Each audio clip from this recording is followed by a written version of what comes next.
Today I'll be trying out Daiso clay while making a figure of Seraphina from the webtoon series Unordinary. I'm using different kinds of pigments for different parts of the figure to see how they react to this clay.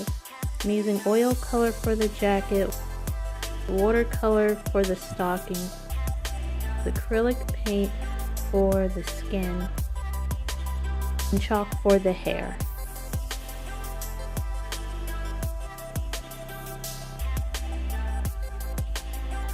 Because this clay didn't have very good texture, I tried adding water to it to see if that made it any better, and that just made it sticky.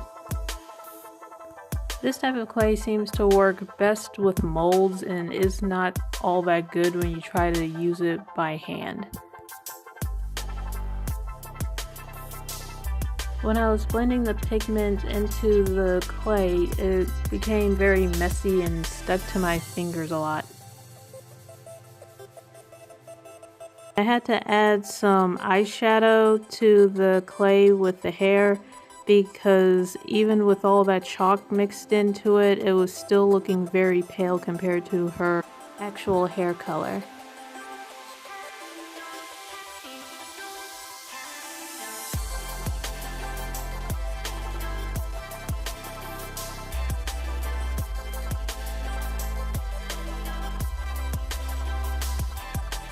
This clay crumbles apart very easily.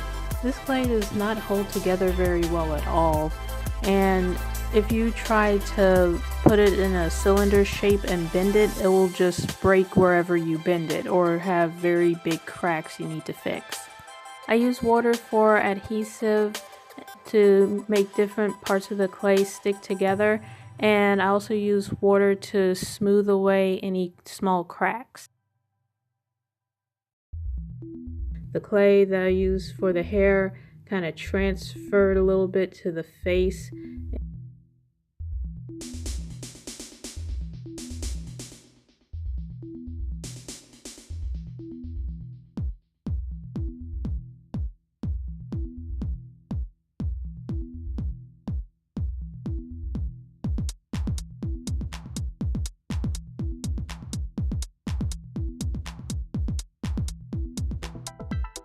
I just thought I'd color her panties with some dye that I had just to see what kind of effect it would have on the clay.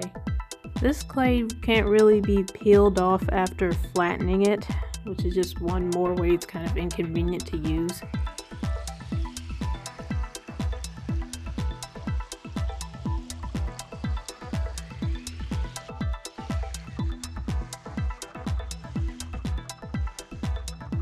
Sometimes when you roll this clay together, the clay doesn't fuse together and splits apart in certain places. Making the legs was a very long process because of how difficult it is to get this clay to take on certain shapes without it cracking or breaking. The bow tie kept on breaking apart, so I wound up using tools to put it on her shirt. This clay seems to typically be used for making slime, but I've only seen one other video on YouTube of someone actually trying to sculpt something using this clay. But even then, it was something very simple. It was like a macaroon shell. This clay was very cheap, so I just bought it so I could have a cheap kind of clay to practice sculpting with. But when I saw just how difficult it is to work with this sort of clay, I actually took it as a challenge to see if I could actually make a real figure with it.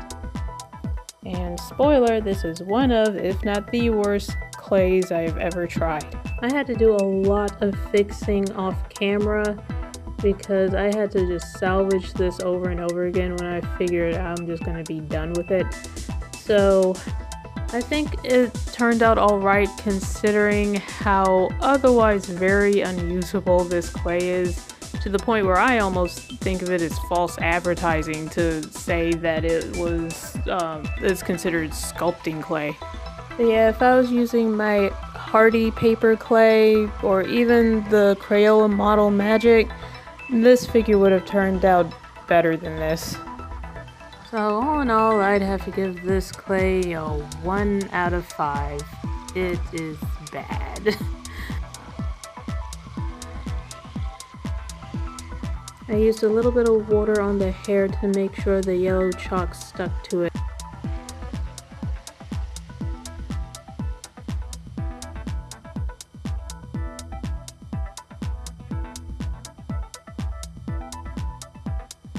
Because of the problem I mentioned earlier with little particles of different colored pieces of clay getting transferred to other parts of the figure, her shirt wound up being very messy with all sorts of different colors that were not supposed to be on there, so I wound up having to just paint her shirt white once I was done with it. The stand was made out of polymer clay, but because this video is to review this particular kind of paper clay, I figure I wouldn't add that to the video. Not that you're missing much. And also, I didn't like the way her legs turned out looking by the time I was done with this, because it's kind of hard to make this type of clay take on certain shapes without something going wrong. I don't think I'm going to be using this type of clay anymore. But to see any other better made figures, please leave a like and subscribe, and I'll see you next time. Thanks for watching.